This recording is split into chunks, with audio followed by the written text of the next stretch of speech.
Hoje a gente começou, já no hino, começando a falar muito do tema da conversão, até usando no hino, muitas vezes as pessoas nem lembram desse período da Páscoa.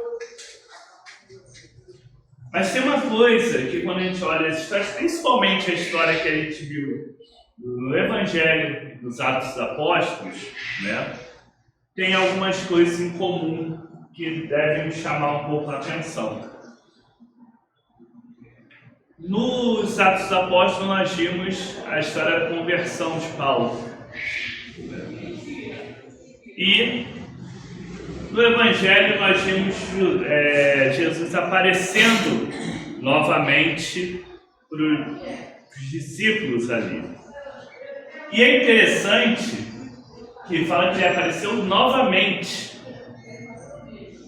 Mas eles de cara não reconhecem, não percebem que Jesus está ali. Junto ali das margens, dos rios, eles envolvidos ali na pesca, no trabalho deles, não percebem Jesus ali na praia com eles. Jesus pede uma comida, eles não têm. Jesus orienta como eles vão pescar. Vão, pescam, fazem, conseguem. E aí eles reconhecem, quando eles cumprem a ordem de Jesus, eles percebem que era Jesus que estava ali com eles. Parece que eles estavam como cegos, não viam o que estava ali na frente deles. E naquele momento, depois de ouvir, depois de cumprir, depois de seguir o que era colocado, depois de confiar em Deus, aí eles têm os olhos abertos, eles percebem realmente a situação. Veja como numa situação bem diferente, também um pouco assim o roteiro que acontece na conversão de Paulo.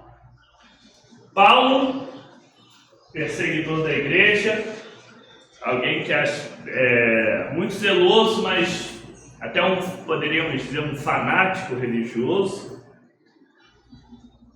e começa a desconfiar desse movimento que está surgindo, desse movimento de Jesus, dos seguidores de Jesus, começa a perseguir eles nas sinagogas onde eles iam, consegue até umas cartas, davam autorização a ele para prender as pessoas que estivessem ensinando o nome de Jesus, pregando o nome de Jesus.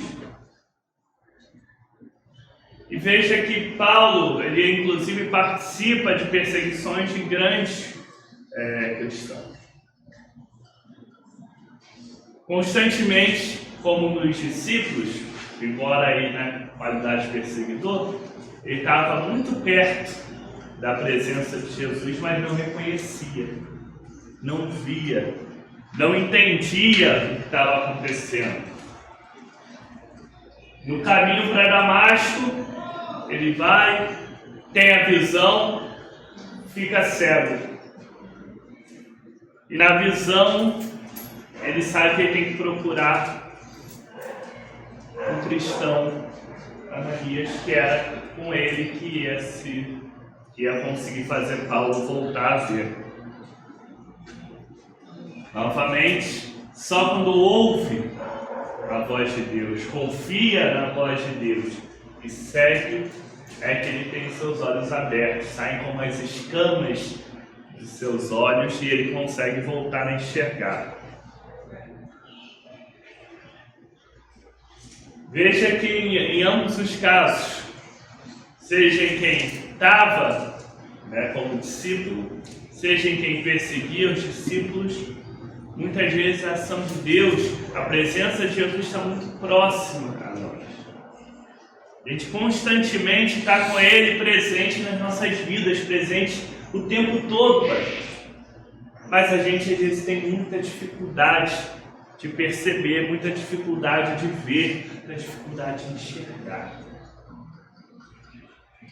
A gente, para conseguir enxergar, para conseguir fazer com que Deus seja perceptível para a gente, que o agir de Jesus possa ser visto por nós, é necessário que confiemos nele, sigamos o que ele nos orienta.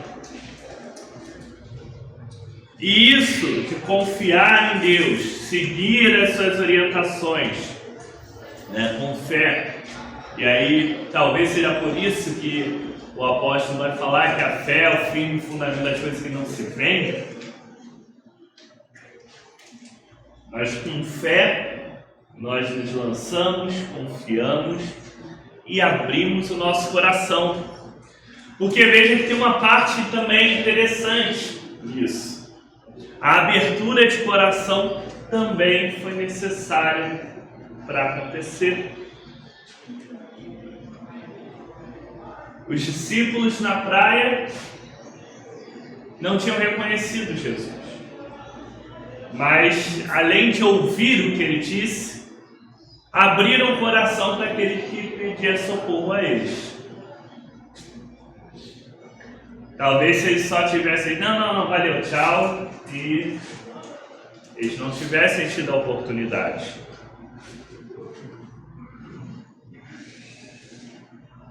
Paulo precisou abrir o coração dele para rever toda a vida que ele vinha levando.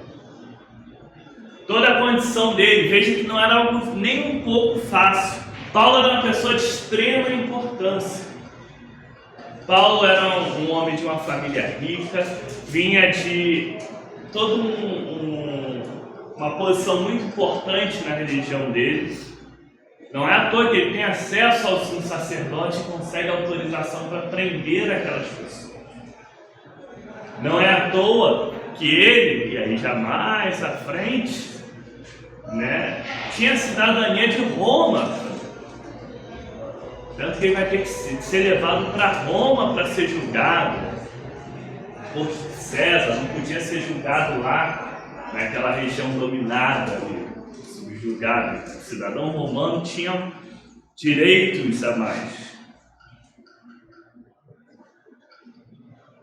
E ele perceber, ele assumir os descaminhos que ele vinha, mesmo que por zelo, mesmo pelo que fosse, o quanto ele contribuiu para a morte de tantas pessoas inocentes, quanto ele contribuiu para tanta coisa errada que acontecia, e como ele, pelo contrário, agora tinha a tarefa de mudar de lado. E Paulo, inclusive, vai sofrer muito para servir aquelas pessoas que ele antes perseguia.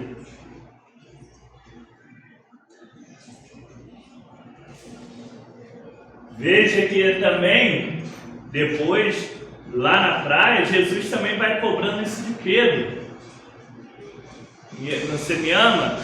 Cuida das minhas ovelhas. Você me ama? Cuida das minhas ovelhas. Você me ama? Jesus ficaria insistindo naquilo ali. A ênfase da necessidade disso. A necessidade de, para nós vivermos o caminho de Cristo, ser também como nós cuidamos das outras pessoas. Essa é uma necessidade fundamental. E é por isso que Jesus ali insiste exaustivamente, deixa Pedro até chateado, tipo assim, poxa, já falei, né? Ele insiste, deixar bem marcado. A gente entender bem como isso é fundamental.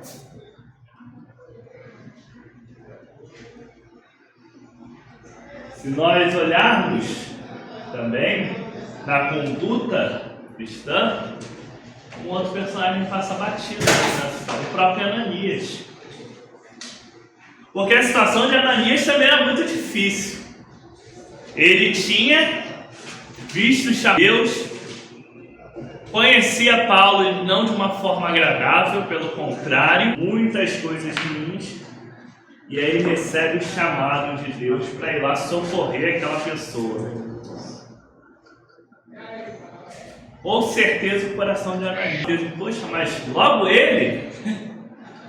Tinha outra pessoazinha melhor não? mas ele vai também. E ele também nisso acaba sendo importante nessa transformação, nessa mudança. Ele também precisou ouvir a voz de Deus, seguir, confiar, né? Porque pensa assim, e se Paulo não mudasse? Ele que na verdade estava indo para a cova do lobo. Ao invés de se livrar do perseguidor, do grande problema, ele já está lá ajudando o cara e ainda, na prática, se entregando ali. E botando em risco até os outros. Então, ele teve que confiar, muito bem confiado. Teve que ir lá, teve que abrir o coração dele para, mesmo vendo Paulo sendo aquela pessoa, naquele momento que representava tudo de pior para ele, conseguir ver alguma coisa de valor ali, alguma coisa que valesse a pena ele tentar resgatar e tentar curar. E ele vai, quando ele abre o coração, quando ele segue a ordem, o milagre acontece. A presença, o poder de Deus se mostra, se revela. Então, nesse período básico, nós temos falado muito de viver a ressurreição, viver o poder da ressurreição de Cristo, não só lembrar do acontecimento histórico, mas entender como isso influencia sempre na nossa vida. Nós somos chamados a lembrar sempre diante das situações. E nós muitas vezes estamos o tempo todo com Deus ali pertinho da gente, querendo agir, sussurrando no nosso ouvido. Mas se a gente conseguir ver, para a gente conseguir que a coisa aconteça, que o milagre aconteça, a presença dele se revele, a gente tem que confiar. A gente tem que seguir o que ele diz. E a gente tem que abrir o nosso coração. Quando a gente faz isso, a presença dele, a presença do Cristo ressurreto, fica nítida, fica visível. Esse é um grande desafio que a gente tem nesse período. Então, que possamos, como no cântico de aclamação, começar em cada um de nós, a começar em mim, deixar que Deus quebre nossos corações, modifique a nossa forma de pensar, de sentir, né, de se abrir ao outro, e que possamos cada vez mais estar atentos ao que Ele nos diz e poder confiar nas suas promessas, na sua palavra, tendo a certeza que Ele está sempre conosco. Que Deus nos abençoe cada vez mais.